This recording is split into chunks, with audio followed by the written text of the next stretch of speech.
Tulisan terbaru dari Kiai Haji Madudin Usman Al-Bantani tanggal 27 April 2025 berjudul Reportase Wartawan tentang kasus makam palsu kaitannya dengan sosok Lutfi bin Yahya. Salah satu metode Balwi dalam membangun otoritas dan hegemoni keagamaan di Indonesia adalah dengan mengklaim makam-makam tua dari tokoh-tokoh Nusantara sebagai bagian dari keluarga mereka. Contoh kasus ini adalah tokoh KRT Sumaudiningrat yang diklaim oleh Lutfi bin Yahya sebagai Hasan bin Toha bin Yahya, kakek buyutnya. Seorang wartawan yang bernama Agung Purwandomo telah menelusuri kasus ini. Dalam laporannya, ia menyatakan KRT Sumaudiningrat wafat dalam Perang Sapehi tahun 1812.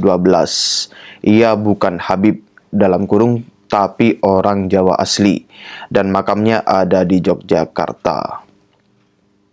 Di Semarang, Lutfi kini membangun makam KRT Sumaudiningrat dengan megah dilengkapi fasilitas parkir yang luas. Walau keluarga besar Keraton Jogja telah memprotes dengan data keraton dan kesaksian berita koran dari Inggris, namun nampaknya Lutfi tidak merespon. Anehnya, Lutfi bin Yahya selain mengklaim makam di Semarang sebagai makam kakek buyutnya yang bernama Hasan bin Toha, ia pula ternyata mengklaim makam Mbah Keramat di Comal, Pemalang sebagai makam Hasan bin Toha pula. Bahkan menurut masyarakat setempat, Lutfi telah mengambil batu nisan yang sebelumnya terdapat di atas makam itu dengan alasan untuk diteliti. Contoh kasus lainnya adalah makam Gajah Barong di Tiga Raksa, Tangerang. Makam ini dikenal masyarakat setempat sebagai pengawal Sultan Maulana Hasanuddin Banten. Tetapi menurut Lutfi bin Yahya, makam itu adalah makam Husain bin Toha bin Yahya, adik dari Hasan bin Toha bin Yahya. Jika Hasan bin Toha yang makamnya di Semarang bergelar Singo Barong, maka Husain bin Toha bin Yahya bergelar Gajah Barong. Ketua Balai Adat Tangerang, Raden Ali Taba Raksa Nagara, mengungkapkan bahwa nama Habib Husain bin Yahya mulai disematkan kepada Syekh Gajah Barong bermula pada tahun 2018 ketika Lutfi bin Yahya mengunjungi Tiga Raksa. Mulai saat itu, nama Syekh Gajah Barong mulai dicatat dalam beberapa situs media online sebagai Husain bin Yahya Ba'alawi. Setelah terjun ke lapangan bertemu dengan Mbah Sangu, juru kunci makam Syekh Gajah Barong, Ali Taba mengungkapkan para penduduk tetap tidak mau menyebutnya Husain bin Yahya Ba'alawi. Pengurus makam pun tidak mau mencantumkan nama Husain sebagai alias dari Syekh Gajah Barong, baik di batu nisan, prasasti, atau di pintu gerbang.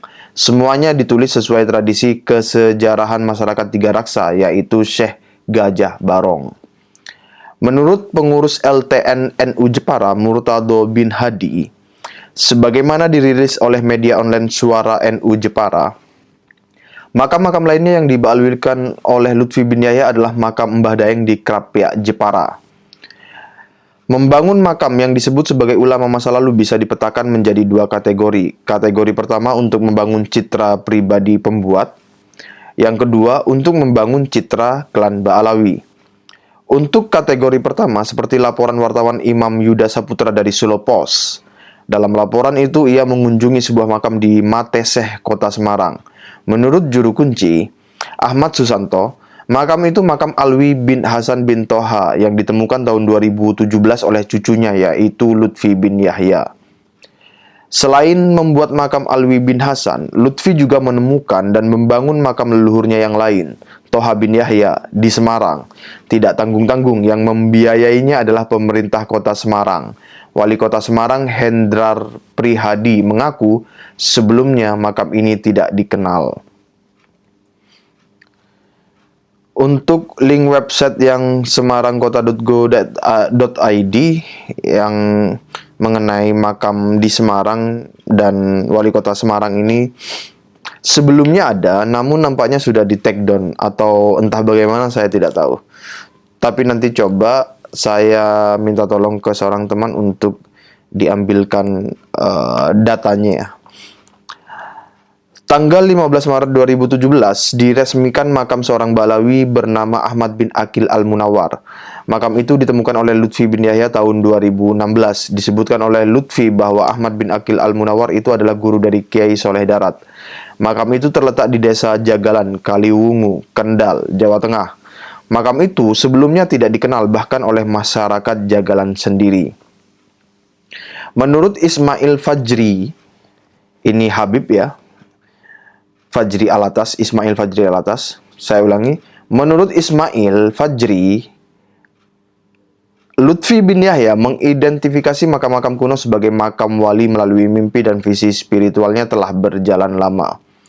Beliau sudah banyak membangun kuburan kuno yang sebelumnya tidak dikenali dan mengidentifikasinya dengan identitas baru di berbagai tempat di Jawa, Kalimantan, Batam, dan daerah lainnya. Karena itu, dalam pandangan Ismail, Lutfi telah melakukan proyek history making atau produksi sejarah. Sejarah dalam konteks ini bukan sebagai peristiwa yang terjadi di masa lalu, tapi sejarah yang dibuat, dipikirkan, dan dimaterialisasi. Sampai di situ tulisan dari Kiai Haji Madudin Usman Al-Bantani. Mengenai data-data pemalsuan makam dan pemalsuan sejarah itu ada banyak sekali bertebaran di media online ya.